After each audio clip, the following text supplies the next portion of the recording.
안녕하십니까. 맥체인 성경 읽기 출애굽기 3장, 누가복음 6장, 욥기 20장, 고린도전서 7장입니다. 첫 번째 출애굽기 3장, 모세의 소명과 하나님의 이름. 본문 이해에 도움이 되는 배경과 맥락을 소개합니다. 출애굽기 3장은 하나님께서 모세를 부르시고 이스라엘 백성을 애굽에서 구원할 사명을 맡기시는 장면을 기록합니다. 하나님은 떨기나무 불꽃 가운데 나타나셔서 나는 내 조상의 하나님이니 아브라함의 하나님, 이삭의 하나님, 야곱의 하나님이라고 선언하셨습니다. 모세는 자신의 부족함을 이유로 주저했으나 하나님은 나는 스스로 있는 자인이라 라는 이름을 통해 하나님의 영원성과 주권을 강조하셨습니다. 2장은 하나님의 거룩함과 그의 구속계획을 드러내며 모세를 하나님의 도구로 준비시키는 과정을 보여줍니다.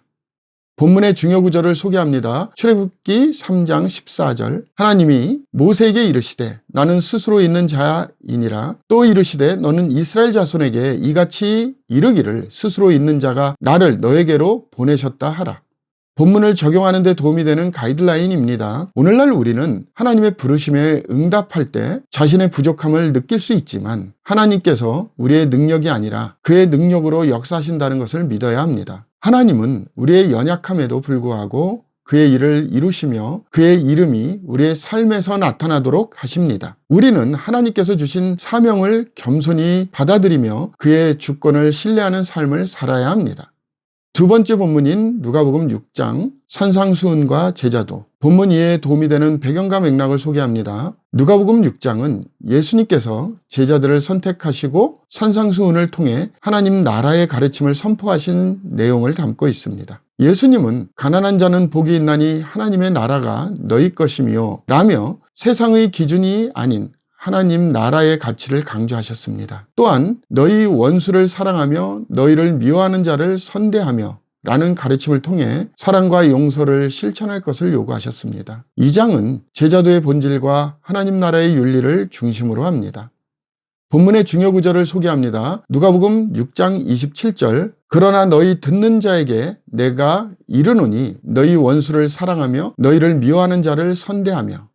본문을 적용하는 데 도움이 되는 가이드라인입니다. 오늘날 우리는 예수님께서 가르치신 사랑과 용서를 삶 속에서 실천해야 합니다. 세상은 경쟁과 갈등으로 가득하지만 우리는 원수까지도 사랑하며 하나님의 사랑을 드러내야 합니다. 또한 하나님의 나라의 가치가 우리의 삶의 중심이 되도록 그의 말씀을 따르는 제자의 삶을 살아야 합니다.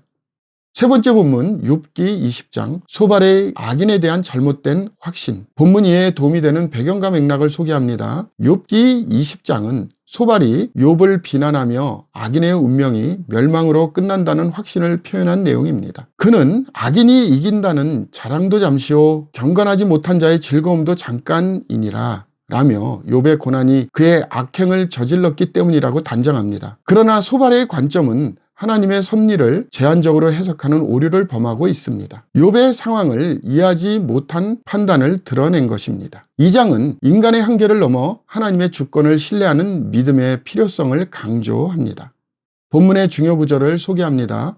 욥기 20장 5절, 악인이 이긴다는 자랑도 잠시요 경건하지 못한 자의 즐거움도 잠깐이니라.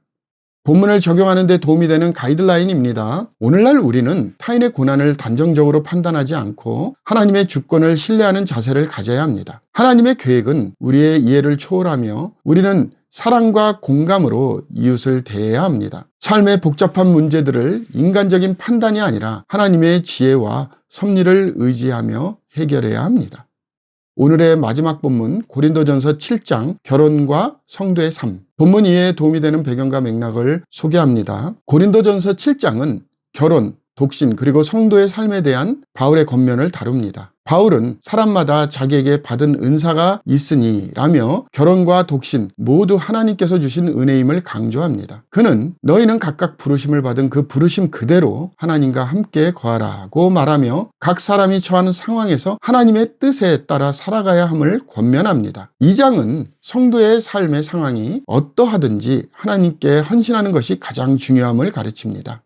본문의 중요 구절을 소개합니다. 고린도전서 7장 23절에서 24절, 너희는 값으로 사신 것이니 사람들의 종이 되지 말라. 형제들아, 너희는 각각 부르심을 받은 그대로 하나님과 함께 거하라.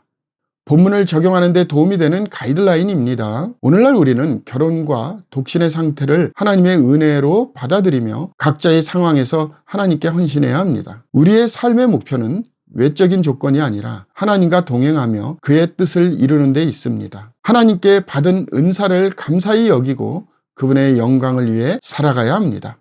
감사합니다.